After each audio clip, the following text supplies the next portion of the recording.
한다고 모두 하늘나라에 들어가는 것이 아니다. 하늘에 계신 내 아버지의 뜻을 실행하는 일하여 들어간다. 네, 가끔은 우리 그런 얘기 하죠. 너무 말을 잘하거나 말하는 걸 좋아하는 사람은 물에 빠져도 어떻게 해요? 입만 둥둥 뜨든가 반대로 입만 가라앉아 있어. 물고기하고 얘기하느라고. 그런 얘기를 하잖아요. 잘못하면 입만 천국 갈 수 있어요. 그렇죠? 말로는 잘해. 근데 몸은 안 움직여. 그럴 수 있잖아요. 예. 그래서 하나님께서 온전한 우리 인간 모두가 다 천국에 들어가기를 바라시는데 왜 그렇게 잘 안 될까? 그거에 대해서 얘기를 하는 겁니다. 그래서 보면 말로만 하는 게 아니라 가장 큰 거는 아버지의 뜻을 실천하는 거예요. 뜻을 아는 거에서 그치지 말고 살아가야 되는 거예요. 그래서 가끔은 이제 그런 얘기를 해요. 어떤 분들은 며느리 쭉 아들들을 많이 두는 사람들은 며느리들을 두면 어떤 며느리가 좀 더 이뻐요? 뭐 이런 거 있잖아요. 처음에는 옆에서 타긋타긋 얘기 잘하는 며느리가 좋대요. 근데 좀 지나면 알아서 탁탁탁 뭘 해주는 며느리가 돼준다. 그쵸? 나 뭐가 필요한데 뭔데? 며느리가 눈치를 딱 봐서 빨리 움직여가지고 바로. 지금 뭐냐면 옆에서 말을 잘해주는 사람도 참 고맙지만 실제로 움직여서 내가 필요한 걸 해주는 거. 내 마음의 뜻을 알아주는 며느리, 딸, 아들들이 훨씬 이쁜 거죠. 그쵸? 근데 하나님도 똑같아요. 네. 하나님도 똑같이 당신이 하시려고 하는 그 뜻을 잘 살아가는 사람이 가장 이뻐 보이는 거예요. 이쁠 수밖에 없죠. 예. 이게 그 얘기예요. 그 다음에 근데 우리가 왜 그렇게 못할까? 르을레 이나쇼 이제 영신수련에서 보면 그 세 가지 부류의 사람을 얘기를 합니다. 그래서 구원을 얻기 위해서 재물에 대한 애착을 끊기를 원하지만 죽는 순간까지 어떤 수단도 쓰지 않는다. 그래, 구원을 받고 싶어. 그리고 하나님께서 자기의 뜻을 버리고 욕심을 버리고 하나님의 뜻대로 살려고 하는 것까지는 알아. 그런데 아무 조치를 안 해. 아무 수단을 하지 않아. 나 좋아하는 대로 그냥 살 거야. 알고는 있지만 안 해. 이런 사람의 모습이 있고, 두 번째로는 애착을 끊기를 원하되 재물을 지닌 채 애착을 끊기를 원하며 자기가 원하는 쪽으로 하느님이 오시기를 바라는 사람이에요. 뭐냐? 하느님이 내 뜻에 맞춰주길 바래. 여러분들도 자녀들 다 키워봐서 아시겠지만 자녀들이 막 원하는데 저걸 저렇게 해주면 안 되는데 자꾸 자녀들은 엄마 내 뜻대로 해줘 이렇게 하는 경우가 많잖아요. 예. 그래서 해줘서 잘 되는 경우가 별로 없어요. 솔직히 말하면. 그렇죠? 마찬가지예요. 우리 인간은 자꾸 하느님하고 뭘 하려고 하냐면 이렇게 거래를 하려고 해요. 하느님 나 오늘 기도 한 10분 정도 더 할 테니까 나 이거 해줘. 자꾸 거래를 하려고 해요. 예. 그래서 하느님이 자신의 뜻에 맞추게 하려고 그런 거래를 우리는 하고 있다. 예. 세 번째, 애착을 끊기를 원하며 재물에 대한 애착까지도 버리기 원하며 하느님의 뜻에 따르고 그분께 봉사와 참여가 되는 것을 따릅니다. 어느 게 하느님 뜻에 어느 게 하느님 마음에 더 잘 드는지를 생각하면서 그거를 하려고 노력하던 사람, 이런 사람이 참된 구원으로 가는 사람인 거죠. 예. 그렇다면 미사에 참여하더라도 마찬가지죠. 미사에도 온 몸과 온전히 여기서 참여했을 때 기도와 그다음에 노래를 온 정성을 다해서 참여했을 때 여기서 구원을 얻고 또 하나는 얼마나 하나님이 나를 사랑하는지를 깨달을 수가 있어요. 그런데 많은 우리 신자분들 보면 제가 저도 본당 일산 쪽에서 본당 신고 2번을 했는데 가만 보고 있으면 이따가는 저녁 때 뭐 먹을까? 근데 점심 때 누구랑 가서 먹고 커피는 뭘 마실까? 이걸 먼저 생각하는 것 같아. 그죠? 먼저 근데 후다닥 나가시는 분도 있고 그래서 온전하게 같이 있지 못하는 거야. 뭐냐? 그런 것들은 다 잡념이라고 해요. 잡념. 네. 지금 하느님 앞에서 하느님의 뜻대로 살아가겠다고 해놓고 자꾸 딴 데 신경을 쓰는 거잖아요. 그쵸? 근데 잡념이 없을 수는 없어요. 우리가 그 물을 한 컵 먹잖아요. 이렇게 한 컵 마시는 동안 7번 정도 생각이 바뀐대요. 네. 그 정도니 얼마나 잡념이 많이 시작하고 있을 거예요. 그렇죠? 그런데 그 잡념을 딱 잡는 순간에 문제가 생기는 거예요. 아무리 좋은 생각도 하나님의 말씀을 듣고 찬미 찬양을 드리는데 그것에서 벗어난다 그러면 빨리 지나가도록 해야 돼. 그건 지금 중요하지 않아. 지금 중요한 거는 하나님의 말씀을 따르는 거야. 그리고 하나님의 말씀을 잘 듣는 거야. 예, 그러면 전례란 무엇일까? 전례는 저는 두 가지 단어로 좀 쉽게 설명하려고. 우리 이제 시민들한테 그 시민들이 신학생 때 가르칠 때는 이렇게 안 가르쳤어요. 예, 이게 원어는 뭐고 뭐 이런 식으로 설명을 하지 이렇게 설명하지 않아요. 근데 여러분들 가만히 생각했더니 그렇게 했다면 큰일 날 것 같아요. 그래서 우선 두 가지 단어로 행복하고 놀이다. 우리가 좋아하는 단어들이죠. 여러분 다 행복하길 바라잖아요. 그렇죠? 그 다음에 놀고 싶잖아. 네, 우리 형제들 특히 놀고 싶잖아. 재밌게 놀고 싶어 다. 네. 어떻게 얘기를 하냐. 행복은 강도가 아니라 빈도입니다. 뭐냐? 아주 행복이 아주 강한 것보다는 자주 행복하길 바라요. 그렇지 않아요? 네. 만약에 이제 내가 집을 사기 위해서 20년 동안 준비해가지고 집을 딱 사요. 집 사고 한 달만 있으면 그게 당연한 것다고 여겨요. 그쵸? 네. 큰 기쁨이죠. 행복하죠. 그런데 그 집을 산다면 한 달에도 2달? 지난다면 그냥 그 삶이야. 그런데 매일매일 작은 행복들이 계속 이어지면 나 1년 동안 참 행복한 순간이 많았어 라고 기억합니다. 그렇겠죠? 예. 그래서 행복은 그런 느낌인데 느낌이 자주 있는 게 되게 좋아요. 오늘 점심 때 맛있는 거 먹으니까 어때요? 행복하죠? 그리고 누구랑 같이 먹었어요? 친한 분들하고 같이 옆에서 먹었을 거 아니에요. 그 두 가지, 행복의 조건은 두 가지예요. 좋은 사람과 맛있는 거. 그래서 기분 나쁠 때는요, 일부러라도 나가서 맛있는 걸 드세요. 기분 나쁠 때 특히. 그래서 지혜로운 남편들은요, 부인이 화가 났어. 자기 때문에 못하면 화가 났어. 그럼 어떻게 해야 돼요? 여기서 맛있는 거 사줘요. 그리고 본인이 맛있는 게 아니라 부인이 좋아하는 거. 남편이 화가 났어요? 그러면 남편이 좋아하는 걸 사주는 거예요. 또는 음식을 해주거나. 네. 이게 바로 행복의 이제 시작입니다. 그래서 행복의 시작인 전례, 우리를 사랑하시는 하나님과 대화하고 음식을 먹는 그 시간이 행복의 시작입니다. 그렇겠죠? 잘 생각해 보세요. 말씀 전례는 하나님과 대화하는 시간이에요. 그렇죠? 주거니 가고 그렇잖아요. 그 다음에 어때요? 먹는 걸로 넘어가. 그렇죠? 우리를 가장 사랑하고 우리를 아끼는, 그리고 우리가 뭘 잘못해도 다 용서해 주려고 하는 분처럼 좋은 분이 없죠. 그런 분하고 지금 대화하고 또 먹으러 가. 성찬절례는 먹는 거예요. 그렇죠? 받아 먹으라. 받아 마셔라. 물론 이제 지금 여러분이 잘 마시는 쪽에는 좀 약하지만 그래서 그런데 행복을 주는 시간이거든요. 기사 시간 자체는. 그래서 보라, 저자는 먹보여 수꾼이며 세리와 죄인들의 친구다. 예수님 보고 한 얘기예요. 바리사이나 율법학자들이 예수님을 평가하기를 이렇게 했어요. 저 사람은 먹보고 수꾼이야. 예수님이 정말 잘 드셨나 봐요. 술도 잘 드시고. 그런데 누구랑 같이 먹었느냐? 세리와 죄인들이. 여러분이 예수님과 대화할 때요, 난 율법학자처럼 바리사이처럼 나 잘 살고 있죠? 나 떳떳하죠? 괜찮죠? 이런 마음을 가지고 있으면 행복하지 않아요. 그렇지 않고 하느님 저는 늘 부족해요. 겉으로는 잘 사는 것 같아도 속마음은 안 그래요. 저 정말 못돼 먹었죠. 그래서 내가 죄인이고 그분이 나를 사랑하기 때문에 그래서 용기를 내서 여기 왔어요.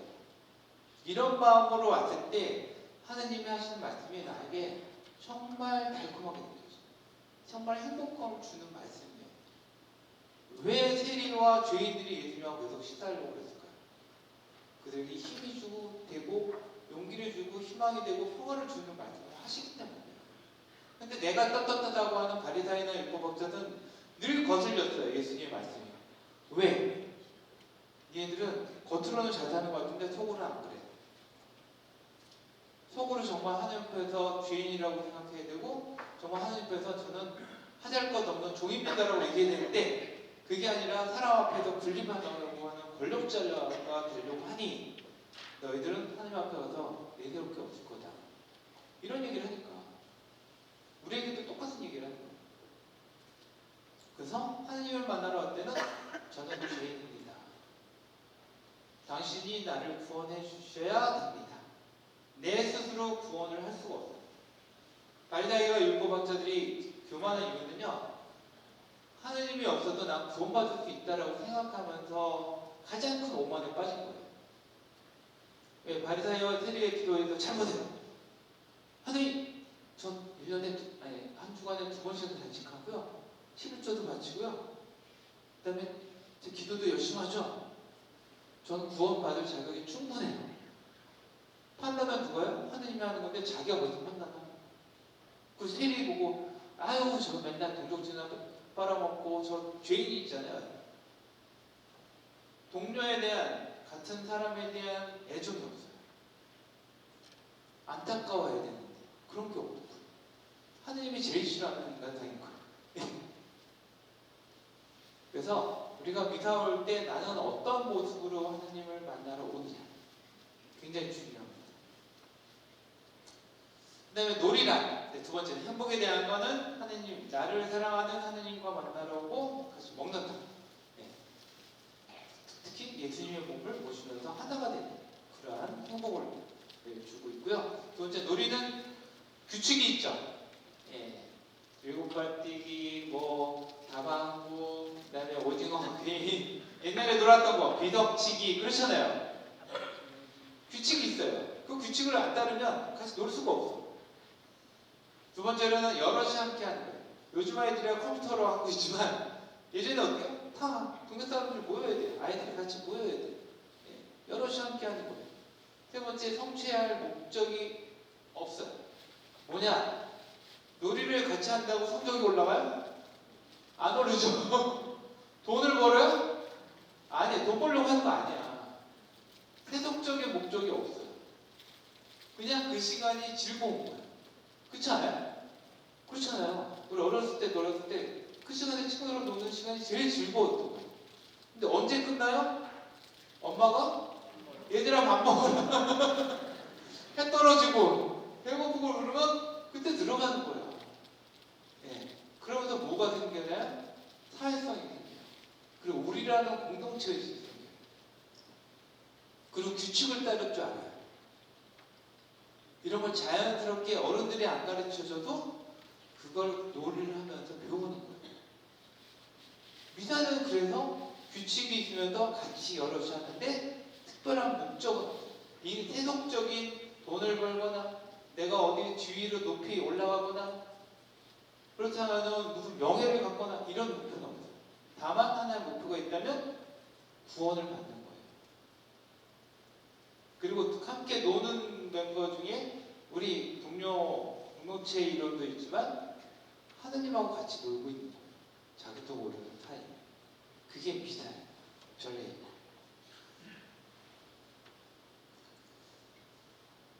전례는 하느님과 함께하는 놀이다라고 제가 얘기한 게 아니고요. 로마노 가르딘이라는 사람이 벌써 이런 얘기를 했어요. 독일의 유명한 전례 신학자가 얘기를 한 겁니다. 행복이며 놀이 전례를 방해하는 루치페. 여러분이 이제 그 제2주일 때 이제 사순체 일주일에 하면은 항상 예수님이 받았던 세 가지 유혹을 듣게 되잖아요. 그때 보면 루치페들이 하는 유혹들이 있습니다. 재물 탐욕. 예. 그러니까 뭐냐면 우리가 사는 데 있어서 먹거나 자거나 입기 위해서는 돈이 필요해요. 그렇죠? 당연히 돈이 있어야 돼요. 돈을 또 벌어야 돼요. 돈을 많이 벌어서 이웃들하고 잘 나눠주면 정말 좋아요. 미국에는 그런 기부 문화가 참 잘 되어 있다고 해요. 그래서 돈을 많이 많이 벌면 줘요. 근데 정당하게 벌어야 되겠죠. 예. 그래서 저는 돈을 너무 못 버는 사람도 좀 문제라는 생각이 들어요. 자기가 게을러서 못 버는 건 좀 문제다. 열심히 한데도 못 버는 건 어쩌든 안타까운 일이지만 자기가 게을러서 못 버는 건 좀 문제죠. 그렇죠? 그래서 근데 탑 요기는 뭐냐? 재물이 필요하지만 지나치게 사람이거나 하느님에 대한 사랑이 없이 재물에만 빠져 있는 상황을 탐욕이라고 하는 거예요. 이웃이 힘든데, 만약 같이 일하는 사람이 더 힘든데 내가 더 받겠다고 해서 저 사람을 죽음으로 몰아가는 사람들도 많이 있죠. 그렇죠? 네. 이런 것들이 탐욕이에요. 나만 먹고 살겠다. 아둥바둥하는 거. 이거는 부자인 사람들한테만 탐욕이 있는 게 아니고요. 가난한 사람들한테 탐욕이 있어요. 제가 이제 본당에 있으면서 가끔 이제 어떤 신자가 가면 어느 단체가 살아나요. 아, 저분은 정말 어디들을 배치해도 전천으로 배치해도 괜찮다. 어디에다 갖다 놔도 그 공동체를 살려. 왜 그러나 이렇게 가만히 보세요. 그리고 주변 사람들 물어보세요. 저 자매님은, 저 형제님은 어떻게 저렇게 가는 데마다 그 공동체 인원을 4절을 보냈더니 4명이 된 데를 10명으로 만들어요. 내가 성교국가가 됐더니 거기도 사람들 점점 늘어나는 거예요. 가만히 봤더니 이분이 말을 많이 안 해요. 말을 많이 안 하는데 뭘 하냐면 누가 필요하다 하면 있잖아요. 누가 엉덩이가 시려 그러면 방송을 만들어서 깔아놓는 거예요. 그리고 배고프다 그러면 간식을 사오네. 그리고 때가 되면은 어때요?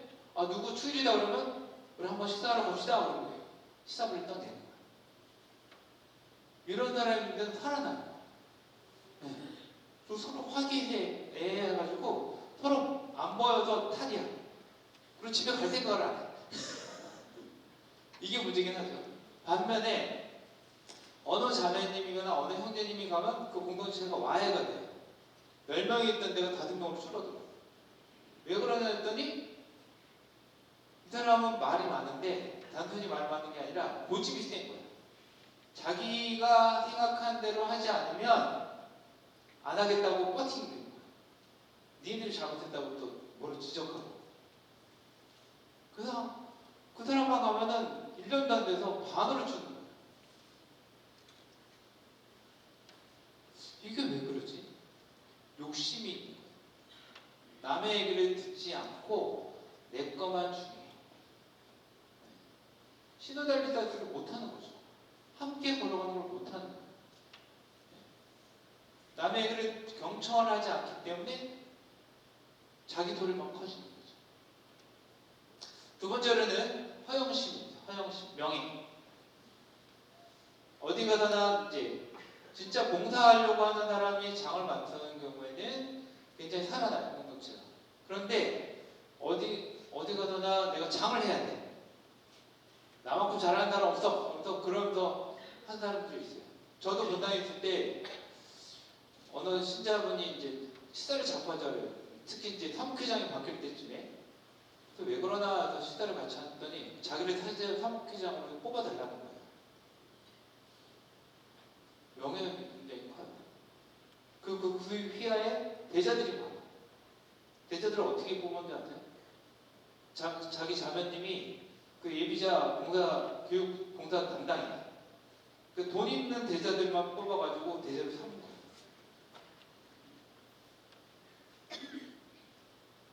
이런 사람 어떻게 제가 봉사자를 뽑아?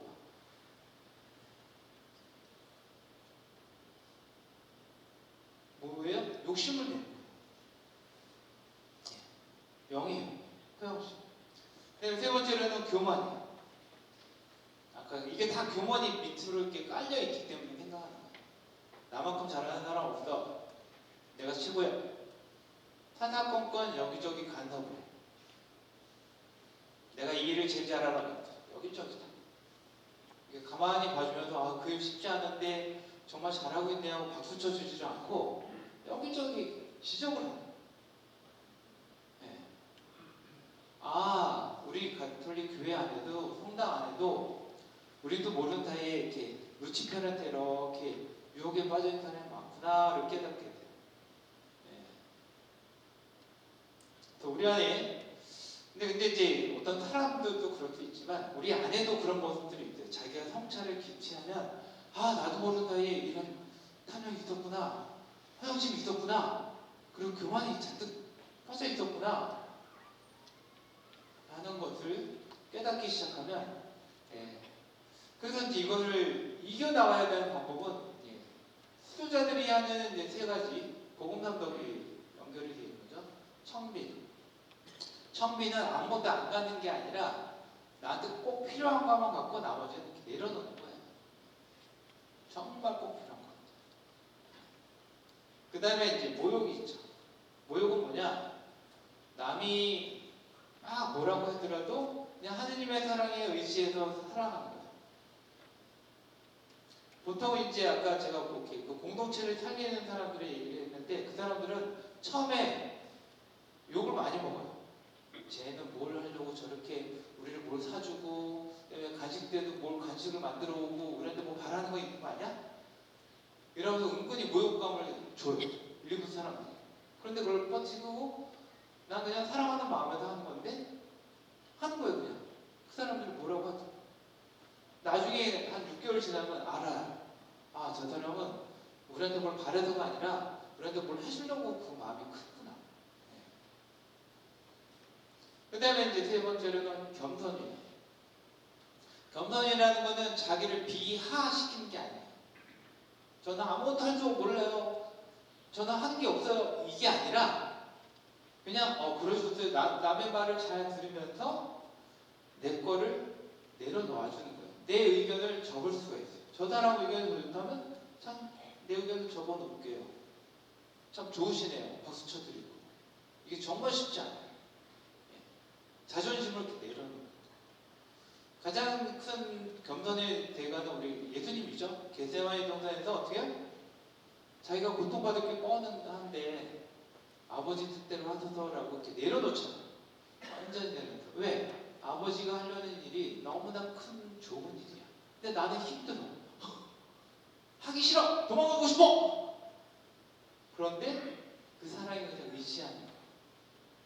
이게 큰 겸손이에요.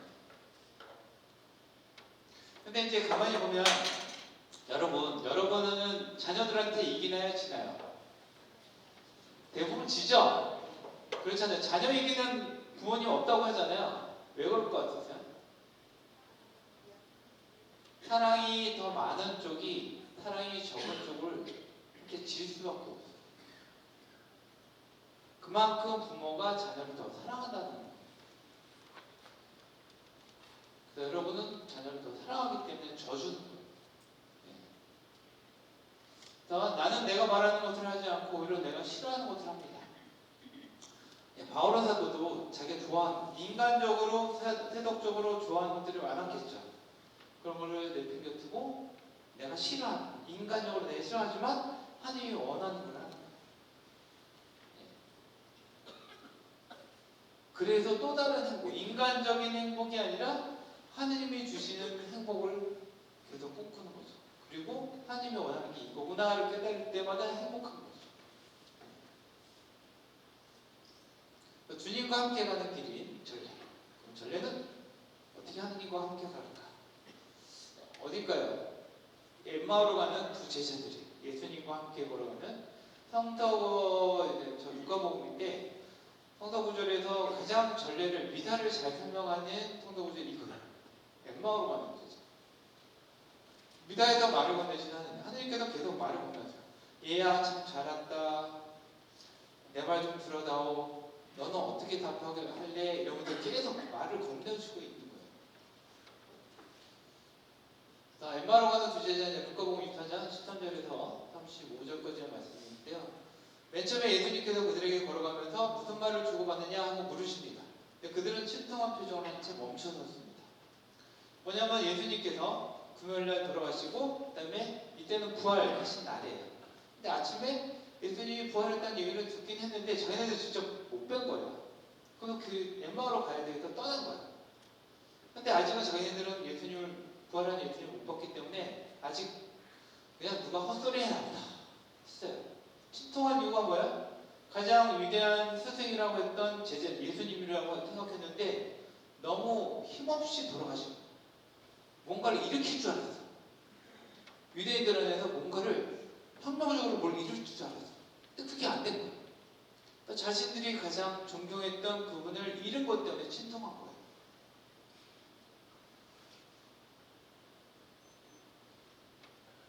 왜 제자들은 침통할까? 예. 우리의 침통 중에는 이제 저는 미켈란젤로가 했던 저 피에테 상이라고 그러잖아요. 아들의 시신을 자기 무릎 위에 얹어놓은 엄마처럼 비탄한 심정이 어디 있을까? 침통한 심정이 어디 있을까? 그렇죠? 그렇죠. 네. 그래서 삐했다요. 마음의 아픔, 그 상태를 드러내는. 근데 엄마가 되게 젊어. 그렇죠? 그렇죠? 그래서 저 미켈란젤로가 저거를 만들 때가 23살인가 24살 때 저거를 조각을 했대요. 근데 많은 사람이 저를 지적을 했어요. 왜 아들보다 엄마가 더 젊냐? 최소한 45세는 됐어야 되는데 저 50은 넘었어야 되는데 왜 적게 했냐? 했더니 미켈란젤로가 한 말이 저에게 성모 마리아는 가장 아름다운 여인입니다. 그래서 자기 나이에 가장 아름다운 여인. 저 조각에 넣은 거예요. 맞죠? 예. 그래서 이 침통한 거는 예수님을 잊어버린, 나의 주님을 잊어버린 거에 대한 침통함이에요. 예수님을 잃었다는 슬픔과 상실감이 바로 침통함. 근데 이게 바로 여러분이 시장 예식 때 참여를 할 때 느껴야 되는 느낌, 그 상태예요. 왜냐하면 여러분 주일미사 때 오기 전에는 예수님 만나러 오지 하죠. 근데 그 전에 평소에 살아왔던 어때요? 예수님 하신 말씀 다 잊어버리죠. 네. 그리고 평소에 살 때 내 생각대로 살아가요. 그래서 뭐냐? 예수님을 만나러 다시 올 때 그동안 예수님을 잊고 살았네요. 다시 이렇게 살려고 했는데 그 때문뿐이네요. 그게 예수님을 잊어버리는 거예요. 그래서 그 다음에 이제 예수님의 말씀을 듣습니다. 예수님이 이제 그 엠마오로 가는 두 제자한테 이렇게 얘기를 합니다. 어리석은 자들아, 예언자들이 말한 모든 것을 믿는 대로 마음이 어찌 이리 굼뜨냐? 그리스도는 그러한 고난을 겪고서야 자기 영광 속에 들어가야 하는 것이 아니냐? 이사야서 그렇게 고난받는 종에 대해서 그렇게 얘기를 했는데도 그걸 이해를 못하는 거야. 예수님이 돌아가신 거랑 예언자들이 얘기한 거랑 연결을 못 시키는 거예요. 답답한 거예요, 예수님은. 그 다음에 여기 뭐냐, 다바르라고 하는 히브리어예요. 히브리어의 다바르가 말씀이라는 뜻이에요. 말씀. 근데 저게 뭐냐, 다바 이게 아니라 그 성경에서 여러분이 창세기를 보시면 하나님께서 뭐예요? 세상을 창조하실 때 빛이 생겨라 했더니 빛이 생겨요. 그렇죠? 그 다음에 하늘과 땅이 갈라져라 했더니 갈라져. 즉 말을 하는 순간에 그것이 이루어집니다. 이게 다바르예요. 여러분들도 자녀들 키울 때 어렸을 때는 얘야 이렇게 해라 그러면 잘 따르죠. 한 3달까지 3달이 넘어가면서 말을 안 듣게 해요. 싫어! 안 먹어! 뭐 이러면서 이제 난리가 나. 그쵸? 그러니까 여러분이 다바르, 즉 어떤 일이 그대로 이루어지는 말은 한 3살까지만이야, 애들이. 그 다음부터는 자기들이 이제 자기를 찾아가면서 서서히 말을 안 듣기 시작해. 그리고 좀 더 나이가 되면 어머니 말은, 아버지 말은 잔소리야. 그쵸? 예. 이렇게 넘어가요. 왜냐면 자기를 찾아가면서 말을 안 듣기 시작해요. 이게 우리랑 똑같아요.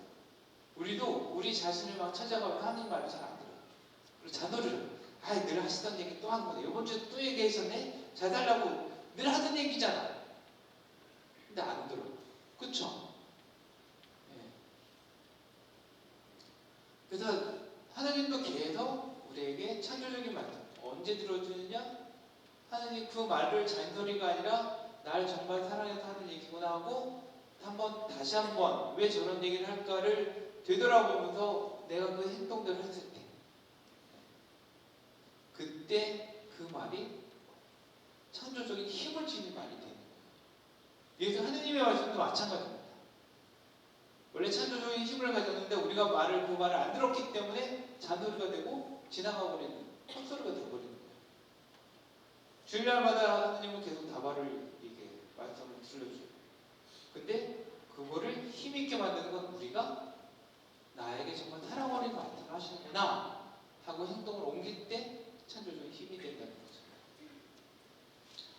예, 모세와 모든 예언자로부터 시작하여 성경 전체에 걸쳐 당신에 관한 기록들을 그들에게 설명해 주셨다. 예, 누구신지 아시죠? 안성기 씨. 2014년에 교황이 오셨을 때, 프란치스코 교황이 오셨을 때 이제 명동에서 안성기 씨가 독서를 읽었어요. 저는 요 옆에 있어요. 여기 있습니다. 딱 카메라 앵글 바로 옆에. 다 보니까 내가 왔다 갔다 했는데 저만 안 보이는 거예요. 제가 이제 이렇게 타이밍 맞춰서 나가시라고 그러고 그때 안내를 했던 게 저였거든요. 네, 물론 이제 15m 때도 당연히 저도 전례 담당자로 해서 같이 옆에 있었고, 근데 이제 안성기 씨 지금 요즘 이제 투병 중이라 이제 몸이 안 좋으시더라고요. 근데 일단 독서를 통해서 지금 계속 구약과 시작을 통해서 하나님의 예수님에 대해서 그리고 예수님을 통해서 드러난 하나님의 구원 사건과 사랑을 드러내고 있죠. 그래서 예수님을 이제 알아본 다음에 엠마오로 가는 제자들이 이런 얘기를 해요. 길에서 우리에게 말씀하실 때나 성경을 풀어주실 때 속에서 우리 마음이 타오르지 않았던가. 뭐냐면 여러분도 가끔 내가 힘들고 어려울 때 하나님 제가 어떻게 살아야 될까요? 할 때 가끔 성당에 와서 시호님이 하시는 강론 말씀이거나 복음 말씀이거나 신약이나 구약 성경을 딱 한번 들을 때 저거 나한테 한 얘기 같은데? 라고 느낄 때 있죠. 그게 매일이면 참 좋겠는데 가끔 그런 얘기. 나한테 하시는 얘기구나. 나에게 이렇게 가라고 길을 보여주셨구나. 정말 중요한 얘기 중 하나. 믿음은 들음에서 오고 들음은 그리스도의 말씀으로 이루어집니다. 라고 합니다. 우리가 믿는 것은 한 예수님의 말씀을 잘 들으면서 시작이 됩니다. 경청. 내가 말을 많이 하는 게 아니라 잘 듣는 것. 사랑의 시작은 뭐예요? 잘 듣는 것부터 시작을 해야 돼요. 내가 뭘 좋은 걸 얘기한다기보단 잘 듣는 거에는 여러 가지가 있어요. 여러분, 누군가를 정말 사랑한다면 저 사람이 필요한 게 뭘까를 계속 고민하게 돼요. 선물을 해주려고 해요. 그렇지 않아요? 그래서 고민하고 평소에 했던 얘기를 다시 보면서 뭐가 부족하다고 얘기했는데 이거 필요한가 보다 하면서 그 다음에 선물을 사게 되죠. 그렇죠? 그렇지 않으면 내가 좋아하는 걸 선물하게 돼요. 내가 좋아하는 거. 그 사람한테는 그게 필요한지 안 하는지도 몰라. 그럼 그 사람은 이거 나한테 필요 없는데 왜 이런 걸 선물해 주지? 이렇게 되는 거죠. 정말 사랑하는 사람은 상대방이 뭘 필요한지를 잘 헤아리는 것도 잘 듣는 거예요. 그렇죠? 예수님께서 빵을 들고 찬미를 드리신 다음 것을 떼어 그들에게 나눠주셨다. 그러자 그들의 눈이 열려 예수님을 알아보았다. 그러나 그분께서는 그들에게서 사라지셨다. 알아보는 순간 사라지셨죠. 알아보는 순간. 예수님께서 이제 엠마오로 가야 되는 제자들이 이제 같이 저녁 식사 같이 하십시오. 워낙 듣다 보니까 너무 좋은 분이야. 그래서 같이 식사를 해서 딱 빵을 쪼갤 때 알아보셨어. 근데 여기서 여러분이 이 용어가 전례적으로 빵을 쪼갠다라는 표현은요, 그 당시에 미사를 얘기하는 거예요. 빵 쪼개미라고 그래요. 빵 쪼개. 그리고 여러분 복음에도 보면 3,000명, 5,000명 먹이신 기적일 때 감사를 기도를 하시고 빵을 쪼갰다고 그랬어요. 그리고 나눠주셨다. 그럼 뭐냐? 성찬대를 했다는 거예요.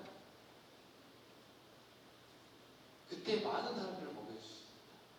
즉 예수님께서는 모든 사람을 구하려고 여기 참여하는 모든 사람한테 먹히는 존재가 된다라는 의미예요. 그래서 이 초기 교회에서 이 말씀을 딱 듣는 순간 사람들은 다 알아봐요. 아하, 성찬날을 통해서 예수님이 함께 하신다는 의미구나. 다 알아보는 거예요.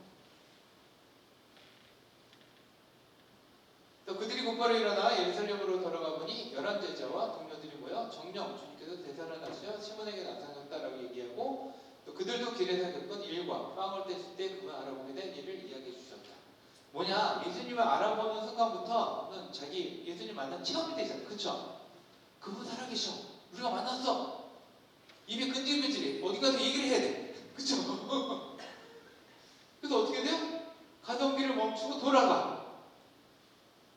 가서 그 얘기를 기쁘게 들을 사람들한테 가는 거예요. 아무한테 얘기하면 못 알아들으니까. 가서 했더니 자기네들 만났대. 그리고 자기들 서로 기쁨을 나누는 거예요. 이게 파견인 거예요. 예. 기쁜 소식을 알아들을 사람들한테 파견되는 거예요. 예. 그래서 엠마오로 가는 그 여정과 엠마오의 여정과 미사의 전개가 거의 비슷해요. 자, 보시면 우선은 두 제자가 상심하죠. 우리 예수님을 잊어버렸어. 예수님이 돌아가셨어. 이거 어떻게 해요? 어떤 또 그 스승님을 만나야 돼. 이러고 있어. 그쵸? 그 다음에는 예수님의 말씀을 들어요. 자기는 알아보지 못하지만 정말 구세주에 대한 얘기를 너무나 설명을 잘하는 사람의 얘기를 듣고 있어요. 세 번째는 빵 쪼갤 때 알아줘. 아, 이분이 여태까지 함께 하셨구나. 알아봐요. 그 다음에 돌아가서 증언을 해요. 잘 보시면 시작을 하고 참회의식을 하죠. 우리 정말 예수님을 잊고 살았어요. 다시 하신 말씀대로 살지 못했어요. 지금은 그때 무슨 복음을 읽었는지도 기억이 안 나요. 어제 먹었던 점심도 기억이 안 나는데 뭐가 기억나겠어요? 이러고 있어. 그쵸? 그 다음에 예수님의 말씀을 듣는 거는 말씀절이에요.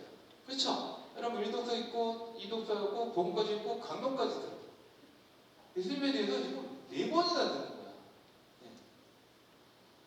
세 번째로는 빵을 쪼갰다라고 한다면 성찬절례를 했다는 거예요. 예. 빵과 포도주를 해서 예수님의 몸과 피가 된 것을 그것을 먹고 마시면서 그분에게 그분이 주시는 구원에 가까이 가요. 세 번째로는 돌아가서 증언한다. 강복을 받고 파견되는 거예요. 그쵸? 네. 이런 말씀을 들었어. 우리 성체를 보시면서 내 이런 느낌이 들었어. 너무나 고마운 일이야. 이러면서 다른 사람한테 네. 한 주를 살아갈 수 있는 에너지를 얻었어. 이런 식으로. 렘브란트의 변화가 있어요. 렘브란트라고 이제 네덜란드 유명한 화가죠. 그 빛과 어두움을 대조를 하면서 가장 자신의 드러내고자 하는 주제를 표현하는 유명한 화가입니다. 여기서 보면은 엠마오로 가는 제자들이 예수님을 알아보는 측면을 그린 거예요. 20대 후반에 거의 30 정도 돼가지고 이때 젊었었죠. 또 뭐야? 제일 가운데에 뭐가 있어요? 요 사람이 있어요. 요 사람은 제자예요. 근데 이 사람은 누굴까요? 여기? 예수님이에요. 빵을 쪼개면서 예수님을 알아본 거예요. 그래서 포인트는 뭐냐? 예수님을 알아본 자기.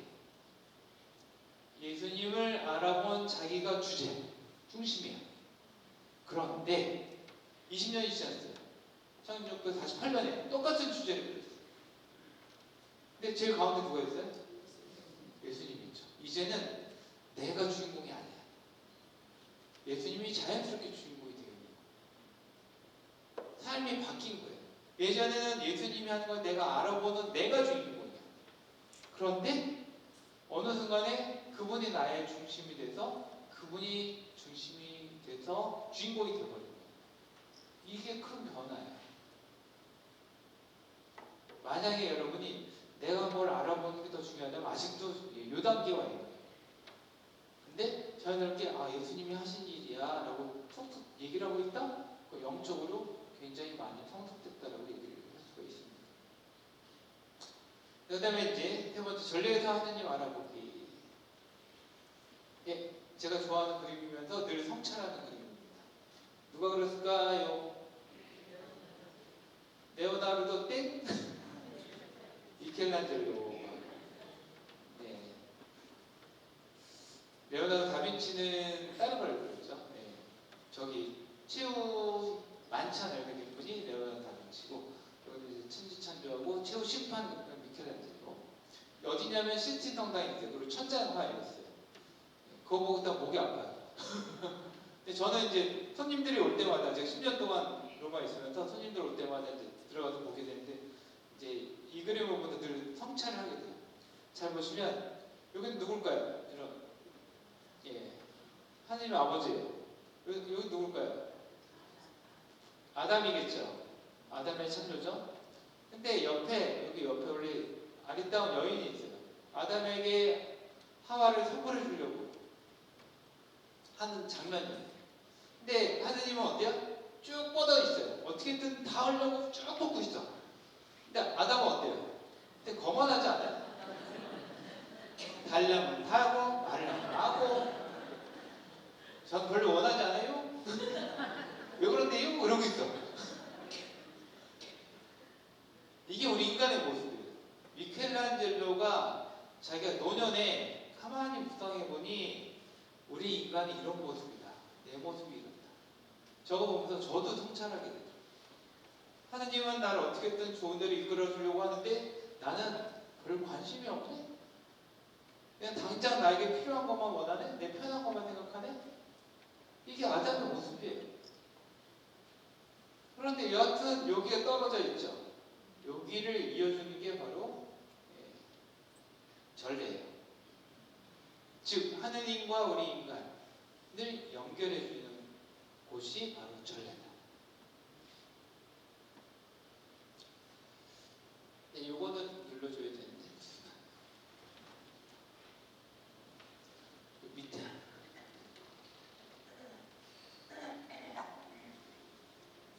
그때 여우가 나타났어. 안녕.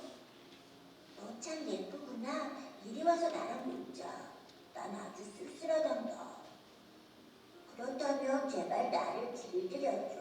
그래야만 진정한 친구가 될 수 있는 거니까. 어린 왕자는 여우를 길들여 친구가 되었어. 그러자 여우는 이 세상에 하나밖에 없는 여우가 되었지. 그리고 헤어질 때 여우가 비밀을 알려주었단다. 가장 중요한 건 눈에 보이지 않아. 이 꽃이 그렇게 중요한 건 눈에 보이지 않는 마음을 주었기 때문이야. 나는 8일 동안 예, 아주 짧은 어린 왕자에서 이제 여우랑 대화하는 건데 여기서 이제 중요한 포인트는 두 가지입니다. 하나는 날 길들여 줘.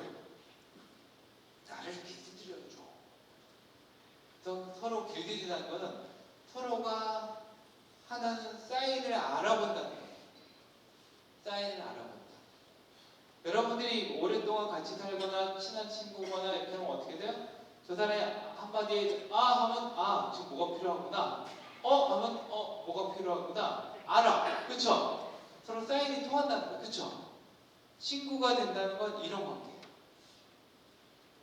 그래서 제가 아무 말도 가만히 하지 않아. 그러면 화났구나. 그리고 고개를 막 돌려. 삐졌구나. 지금 뭔가 발이 막 빨라지고 있어. 화장실이 급하구나. 사인을 알아본다는 거예요. 그리고 그대로 해주는 거예요. 그렇죠? 즉 우리가 전례 안에서요. 하느님과 우리가 서로 주거니 받거니 사인이 있어요. 그걸 상징이라고 상징. 표징 또는 상징. 여러분이 십자가를 이렇게 커요. 다른 외부 친구들을 만나면 십자가 보면 알아보는 친구가 있고 못 알아보는 친구가 있어요. 그렇죠? 그런 것처럼 알아보는 친구는 어떤 친구는 이제 냉담한 친구는 알아보죠. 그래서 나는 못하는데 쟤는 그래도 시다 전기도를 십자가 표시를 하면서 하네. 부끄러움을 느끼게 해줘요. 그 사인을 알아본다는 거예요. 하느님과 우리 인간이 서로 그런 사인을 주거니 받거니 해요. 근데 사인이 필요한 건 우리예요. 왜? 하느님은 영적으로 다 소통이 되는데 우리가 영적이지 않기 때문에 사인이 필요합니다. 그래서 성호도 웃고 성호 보면서 하느님 우리 삼일째 하느님을 믿어요. 그러고 얘기를 하는 거예요. 그리고 성도를 찍으면서 들어온 게 뭐예요? 제가 세례 받은 사람이에요. 성부, 성자, 성령의 이름으로.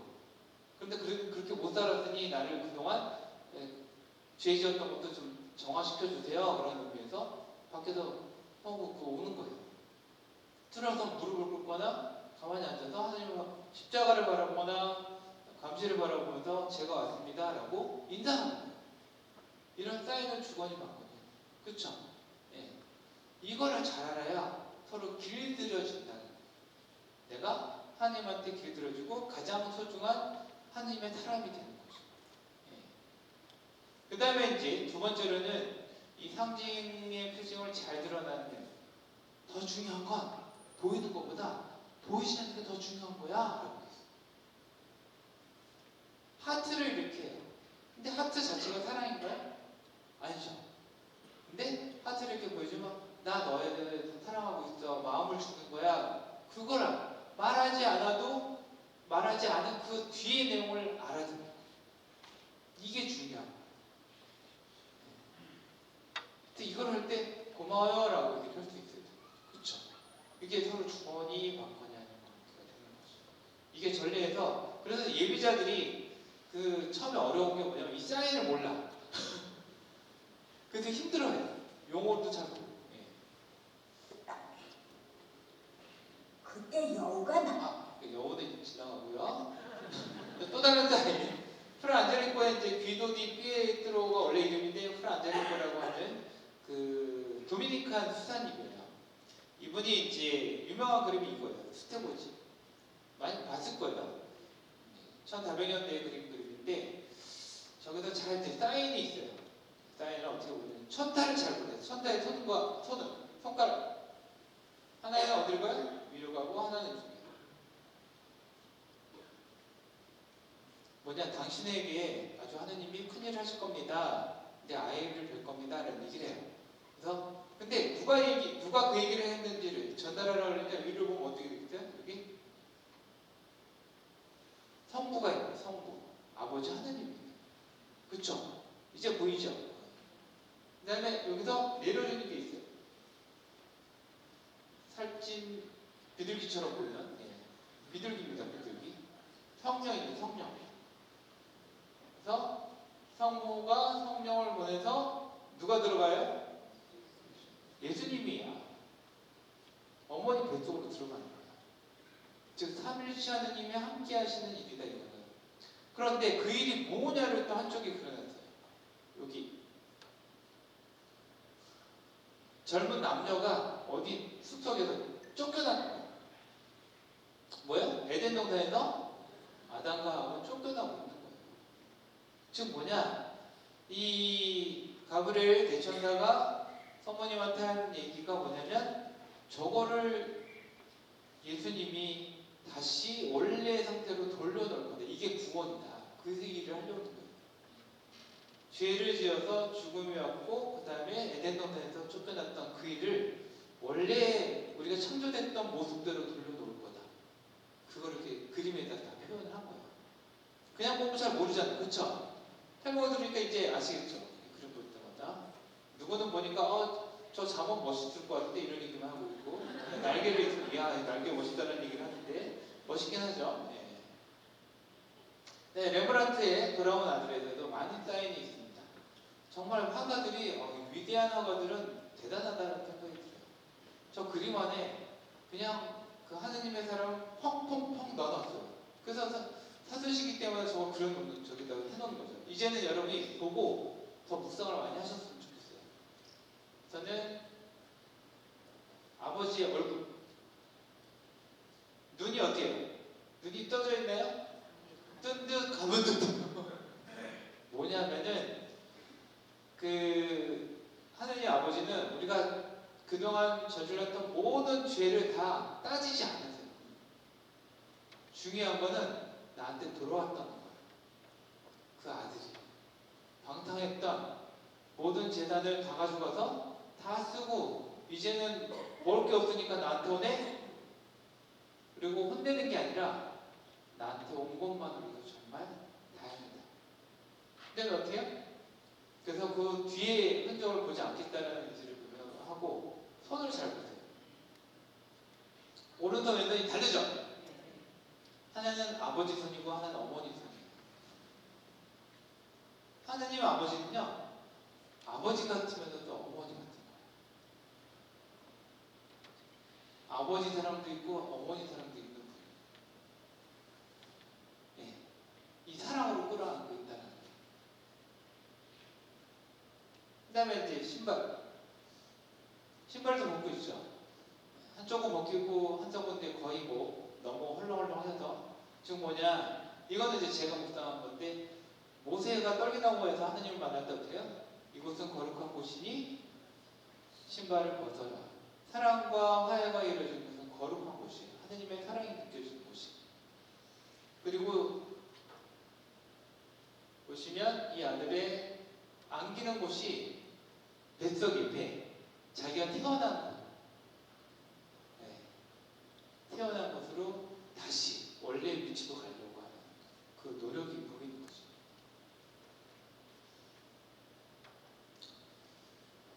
또 전례 안에서 인간의 성화가 감각적인 표징들을 통해서 드러나고 각기 그 고유한 방법으로 실현됩니다. 약간 성화 걷는 것도 그렇고, 물을 통해서도 그렇고, 그 다음에 이 빛, 초에 켜는 빛, 다양한 것을 통해서 계속 하느님이 어떤 분인지, 우리는 그분이 누구신지 찬미 찬양을 드리는 하나의 사인으로 좀 사용을 하고 있는 거죠. 세리만도 그렇죠. 그렇죠? 세리만도 점점 이 붉은 보라색 짙은 데에서 흰 쪽으로 가잖아요. 기쁨의 흰대로 가고 있는 거죠. 이런 사인을 통해서 우리가 어떻게 하나님에게 가까이 가는지를 드러내고 있습니다. 전례를 통한 영성의 이거가 어떻게 이거갈까? 여러분 이거 뭘까요? 콩나물 시루예요. 콩나물 시루. 우리 신앙은 이런 콩나물 시루 같아요. 맨 처음에 그냥 콩만 넣어놨죠. 그래서 어떻게 해요? 매일매일마다 어떻게 해요? 물을 붓죠. 물을 부어요. 그리고 또 햇빛에 너무 달지 않도록 덮어놔요. 흰천으로. 매일 붓다 보면 좀 지나면 조금씩 짝이 나. 밑으로 흐르죠. 그래서 여러분 신앙도 똑같아요. 전례는요 거의 쳇바퀴처럼 맨날 비슷한 걸 한 것 같아요. 그렇죠? 미사도 그렇고 뭐 기도하라고 하는 것도 비슷한 거 같고, 그런데 어느 순간에 이거 가요. 성장해요. 그렇게 하기 위해서는 성실해야 돼요. 어쩔 때 힐링 받았다고 막 2시간, 3시간씩 성체 준비하고 있고, 나 정말 하나님의 체험을 많이 했어. 그리고 한 1년 동안 쉬어. 땡! 그게 아니라 매일마다 조금씩 그분한테 안에서 성숙하는 이런 콩나물실에서 물을 계속 주듯이, 그게 기도예요. 그리고 찬미. 콩나물실에 물을 주듯이 신앙에다가 물을 주는 거죠. 어떤 운동이나 취미생활이나 직장생활도 영성생활도 처음부터 잘할 수 없는데 연습을 할 필요가 있어요. 연습을 꼭 하셔야 됩니다. 여러분도 좋아하는 손흥민 선수, 저도 좋아하는데 본받을 게 참 많아요. 하루에 100개씩 양발 슈팅을 했대요. 1000개씩. 100개가 아니라 저는 100개도 못하고 10개밖에 못했는데 양발을 쓰기 위해서, 아무도 나를 막지 못하게 하기 위해서. 오른발로 하면 오른발만 잘 쓰면 오른발로 막으면 되거든요.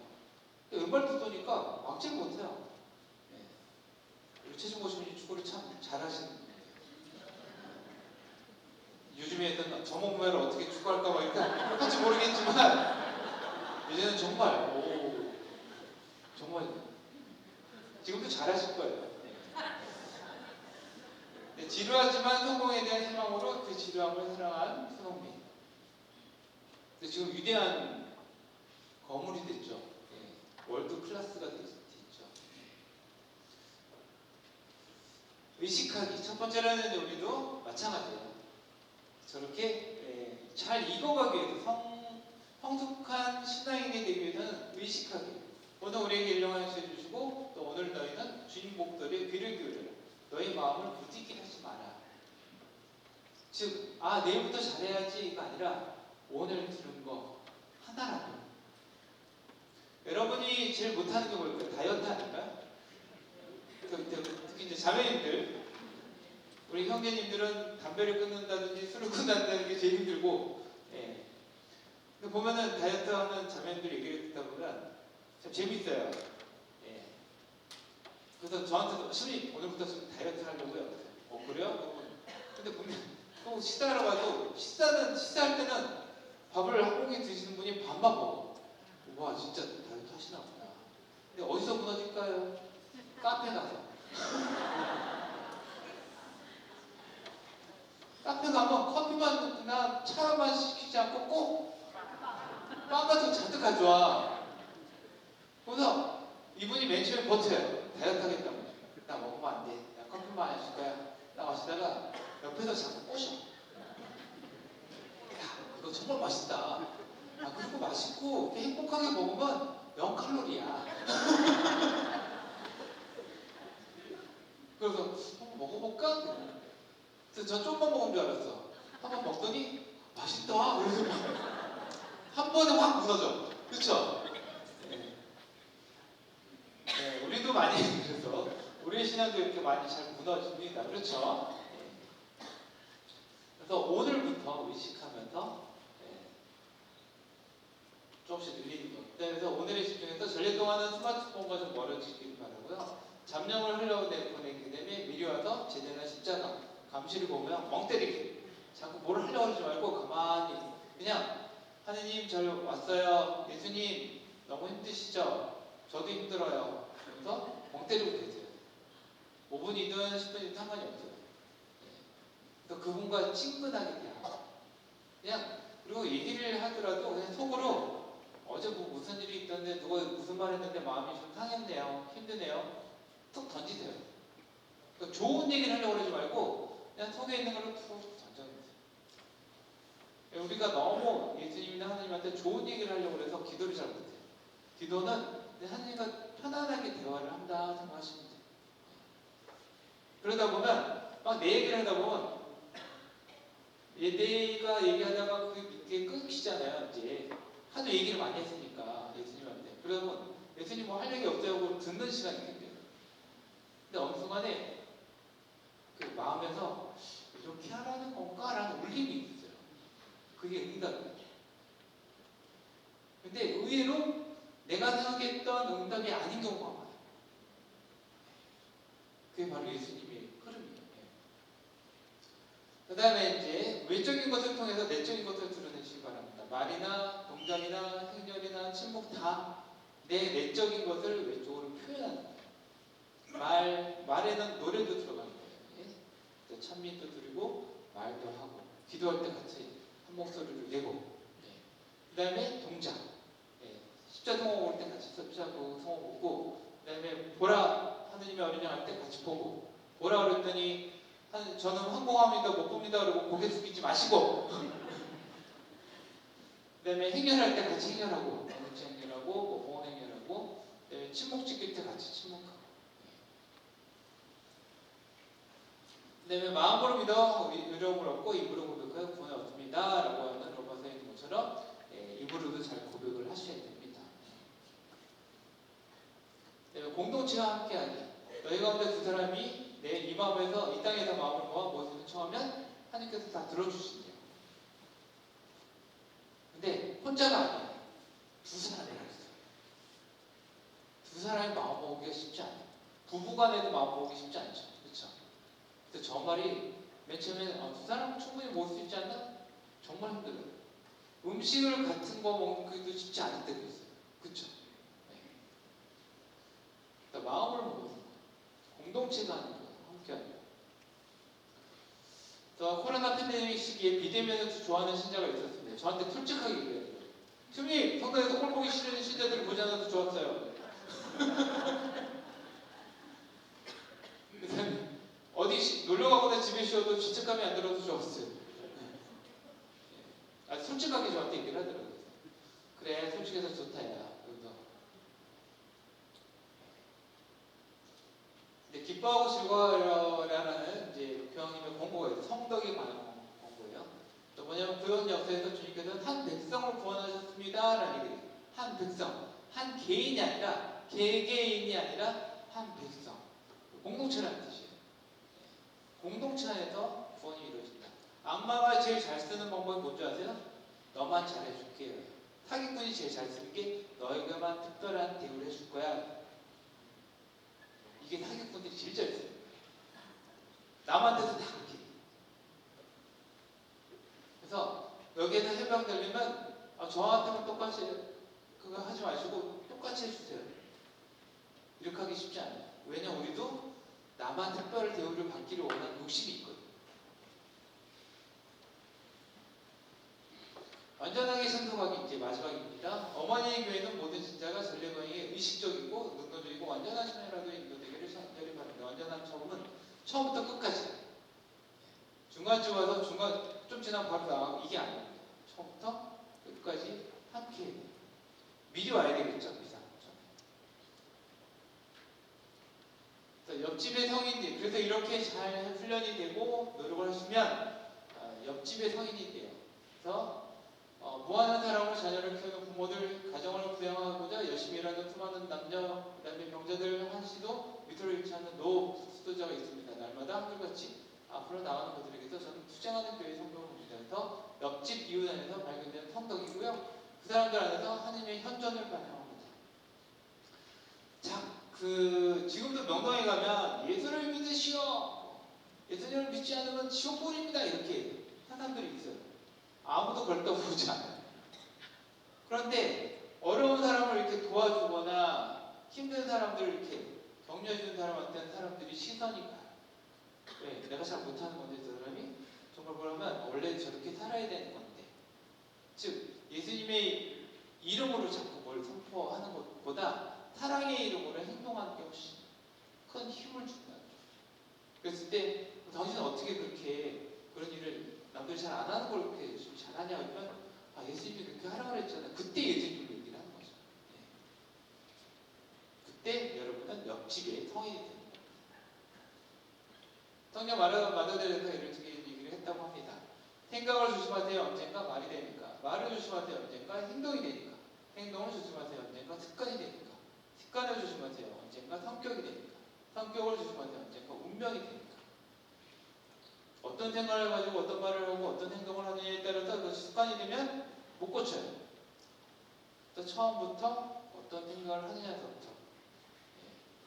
즉 예수님이 하시는 그 생각대로 나도 생각하는 관습이 있을 때 여러분이 옆집 성인이 될 수가 있습니다. 네, 감사합니다.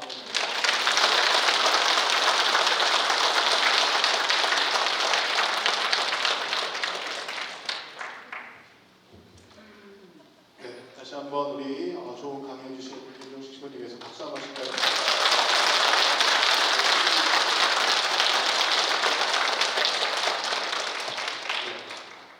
하느님과 우리 사이를 연결해주는 그 아담과 하느님 사이의 그 작은 빈틈, 그걸 연결해주는 게 뭐라 그랬죠?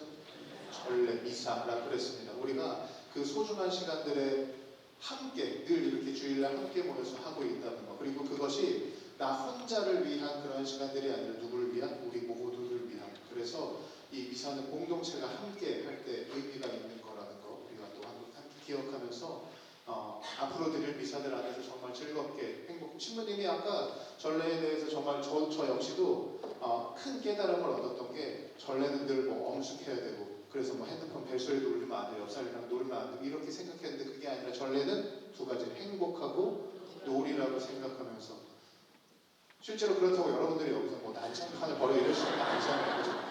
가벼운 마음으로 내가 이렇게 막 의무감에 휩싸여서 이렇게 하는 것이 아니라 정말로 기쁘게 나오는 이런 자리가 미사였으면 좋겠다. 그런 얘기들을 해주신 신부님 다시 한번 감사드리고 마친 기도 박수